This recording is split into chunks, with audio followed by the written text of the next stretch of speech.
Ya, bismillah. Assalamualaikum warahmatullahi wabarakatuh. Wassalamualaikum warahmatullahi wabarakatuh. Sekarang kita lanjut pelajaran biologinya. Jadi pada pertemuan kali ini kita bakal bahas 2 poin. Yang pertama, cabang-cabang ilmu biologi. Kemudian yang kedua itu sistematika penulisan karya tulis ilmiah. Kita mulai dulu dari sistematika penulisan karya tulis ilmiah.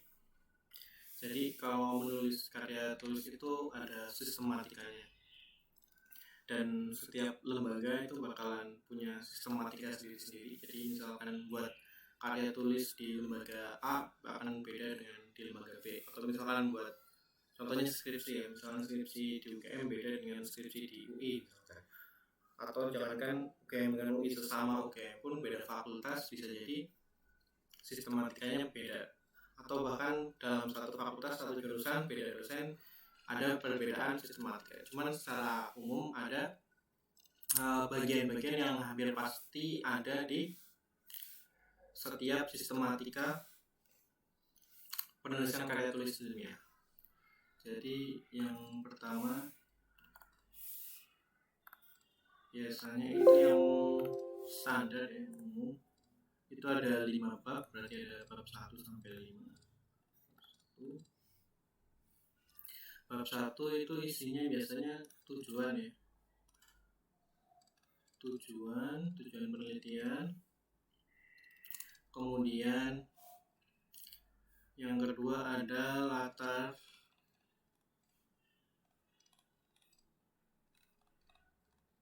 belakang. Kemudian masuk ke bab 2. Kalau bab 2 ini ada tinjauan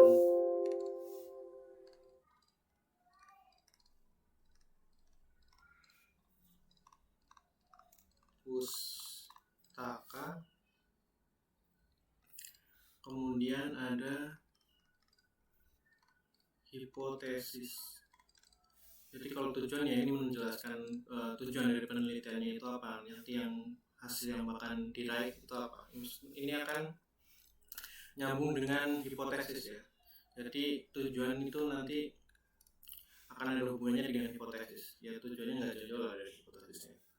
Kemudian latar belakang nih, alasan kenapa penelitian itu dilakukan.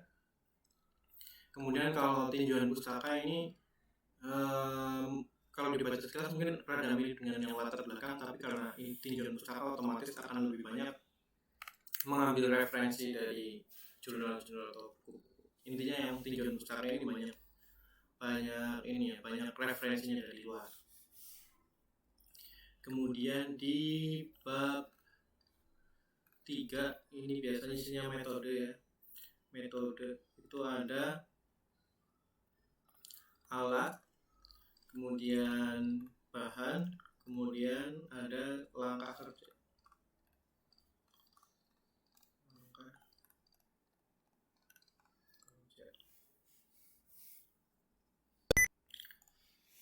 Kemudian di bab 4 itu ada hasil dari penelitian, kemudian sama pembahasannya.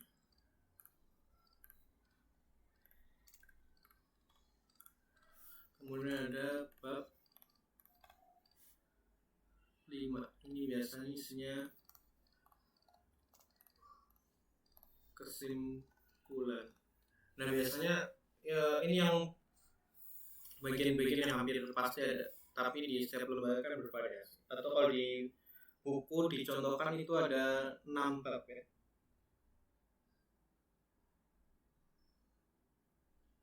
Oh ada 5 sama-sama 5. Tapi kadang di tempat-tempat lain bisa jadi ada 6 bab, ada tambahan bab yang lain, atau tapi minimal biasanya 5. Nah di luar ini biasanya di sebelumnya itu jelas di paling depan itu ada cover, kemudian halaman persembahan dan sebagainya, halaman persembahan. Cover ini berarti di sini udah ada ini ya, judul. Cover biasanya ada dua, yang cover yang benar paling luar sama cover yang bagian dalam gitu. Biasanya ada dua. Kadang-kadang di buku juga kayak gitu. Boleh di buku kuadrat. Ya, kayak di buku kuadrat kalau dilihat cover yang bagian luar dibuka, nanti di bagian dalam ada cover lagi yang sama cuman beda kertasnya. Di sini juga biasanya kayak gitu. Kemudian halaman persembahan, daftar isi, kemudian inti sari. Kemudian ada lagi tambahan, mungkin ada daftar gambar, daftar tabel itu ya di sekitar sini, di daftar gambar, daftar tabel. Bergantung dengan institusinya apa, menyuruhnya ditaruh di mana. Daftar gambar, daftar tabel. Kalau di buku kayaknya nggak ada. Kemudian ini berarti yang di luar dari 5 bab ini ya. Di setelah kesimpulan biasanya itu ada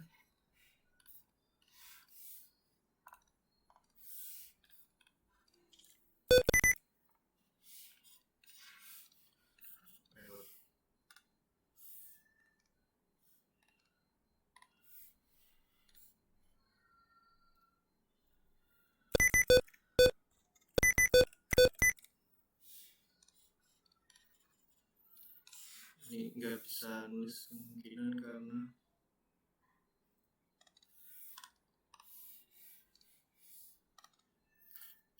tombol kontrolnya itu kayak kepencet terus.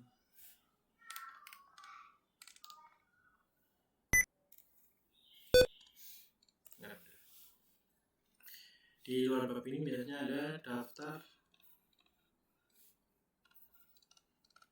pustaka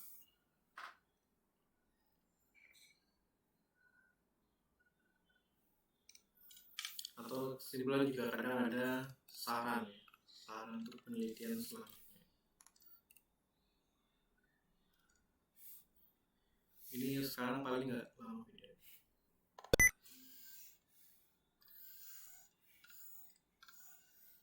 Oke, kemudian selain ini isi atau sistematika karya tulis ilmiah, kita juga sekarang belajar cabang ilmu biologi. Jadi di buku halaman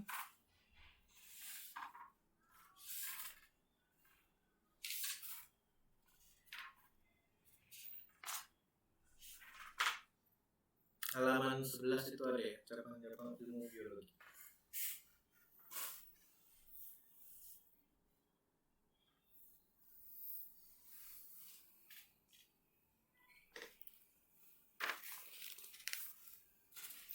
Jadi yang pertama itu ada ekologi. Ini singkatnya ini ya ilmu yang mempelajari tentang ekosistem. Ingat ya, yang logi-logi ini berarti dia artinya adalah ilmu. Kemudian ada evolusi. Ini nanti dipelajari di kelas 12, dan nanti biasanya ada pembahasan khusus yang mengenai, karena yang namanya evolusi pasti berkaitan dengan akidah juga. Kemudian ada ya, evolusi ini perubahan makhluk hidup ya, perubahan makhluk hidup dari masa lampau masa kini. Kemudian ada paleontologi. Ini mempelajari tentang fosil ya, fosil atau biasanya namanya arkeologi, orangnya namanya arkeolog. Kemudian ada zoologi. Ini jelas zoo ini binatang ya, berarti ilmu yang mempelajari tentang animalia. Kemudian ada lagi botani. Ini tentang tumbuhan ya, atau plantae. Kemudian ada lagi mikologi. Miko ini artinya adalah jamur. Kemudian ada lagi mikrobiologi. Kalau yang tadi mikro, yang ini mikro.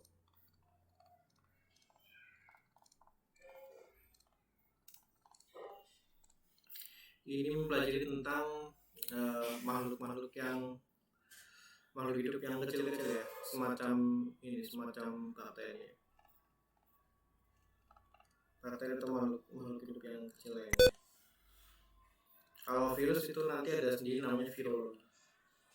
Ini ada virologi. Virologi ini mempelajari tentang virus. Yang dipelajari virus. Kemudian ada lagi sitologi, ini tentang sel.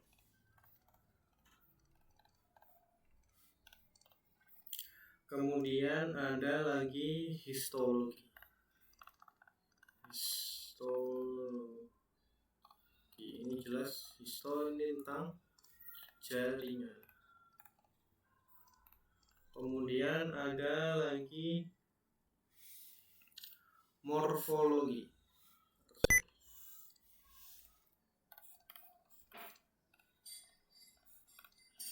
Morfologi ini akan membahas tentang morfo, ini berarti form ya, itu tentang bentuk makhluk hidup bagian luar. Bentuk makhluk hidup.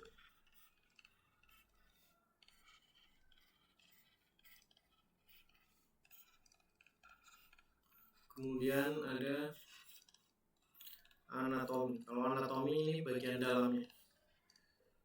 Kalau bagian dalam ada organ dan sebagainya. Kemudian ada fisiologi.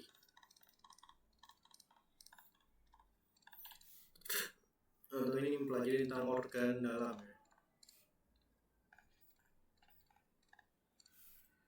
Kalau fisiologi ini bagaimana organ-organ itu bekerja. Berarti ini kalau di buku tulisannya mempelajari ya fungsi dan cara kerja. Fungsi dan cara kerja.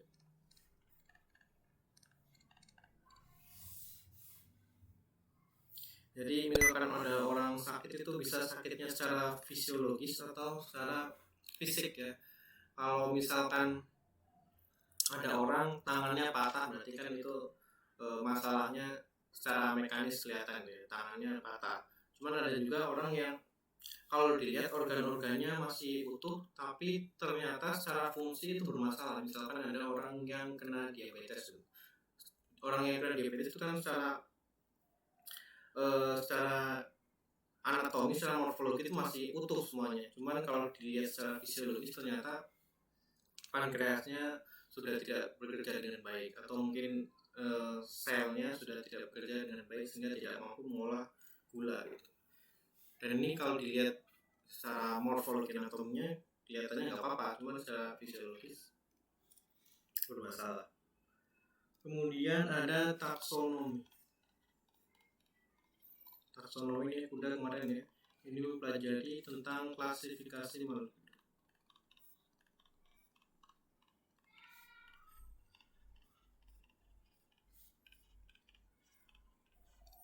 Kemudian ada embriologi. Ini jelas mempelajari tentang embrio. Ini dari full screen. Embrio atau proses terbentuknya makhluk hidup sejak ada di kandungan. Kemudian ada genetika. Jadi nggak selamanya harus diakhiri dengan logi. Ini belajar tentang gen atau kewarisan sifat. Kemudian ada ornitologi. Ornitologi ini mempelajari tentang burung. Kemudian ada lagi belajar tentang mamalia, mamalogi.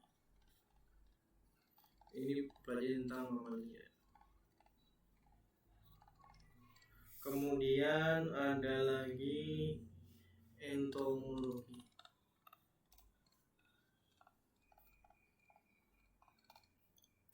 Ini mempelajari tentang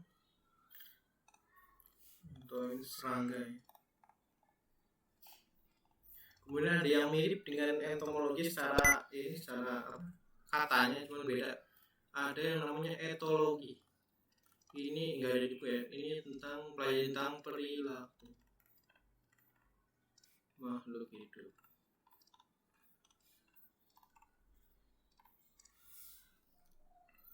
Kemudian ada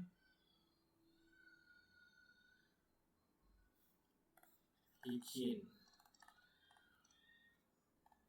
Ini tentang kebersihan ya. Kemudian ada tentang patologi penyakit. Patologi ini penyakit. Kemudian ada lagi bakteriologi, tentang bakteri itu saja.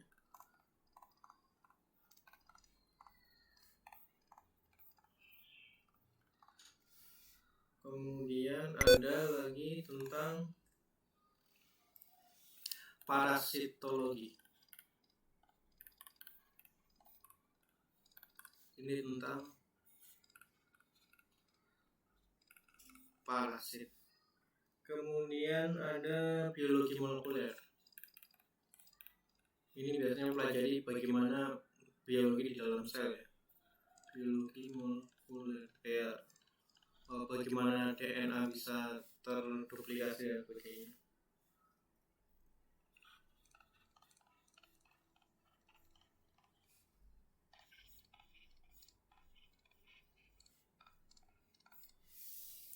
Kemudian ada organologi.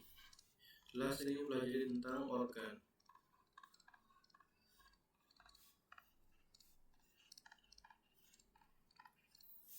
Kemudian ada sanitasi. Ini mirip dengan higien, tapi kalau sanitasi ini fokusnya ke lingkungan ya, kebersihan lingkungan. Kemudian ada zimologi atau enzimologi. Ini tentang enzim.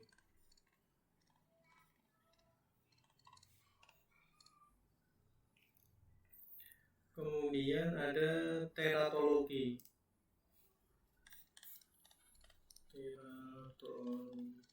Ini sebagian besar udah ada di buku sih, cuman bacain aja.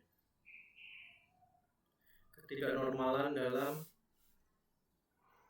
organisme. Kemudian ada bioteknologi.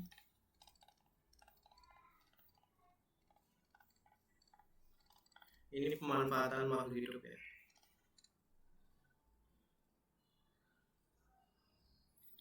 Kemudian ada farmakologi atau farmasi.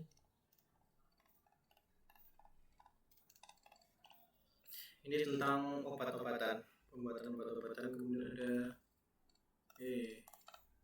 biokimia. Ini mirip dengan biologi molekuler.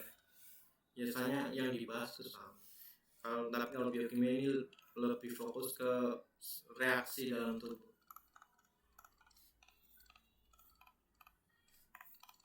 Kemudian yang belum ada di sini mungkin ini ya, epidemiologi. Ini mempelajari tentang penyebaran penyakit.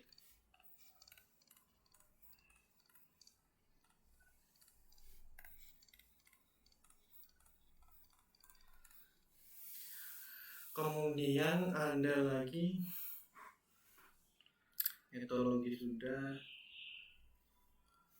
filogeni namanya, kemarin juga udah dibahas. Filogeni ini taksonomi yang melibatkan hewan makhluk hidup masa lampau. Takson melibatkan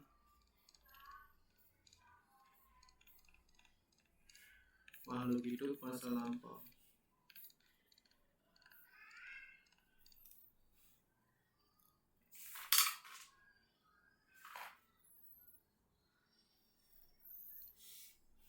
Ya, kayaknya sampai di sini dulu. Ini yang kalau mau disalin yang ini aja nggak apa, yang apa, yang sistematika karya tulis ilmiah. Ya kalau ini lupa dijelasin. Intisari ini ya berarti ini ya, rangkuman semuanya, semua yang ada di sini. Berarti di sini sudah ada judul, mencakup judul, tujuan, cara, kemudian hasil, dan kesimpulan. Jadi semuanya hasil sama kesimpulan sudah bisa dibaca di Intisari.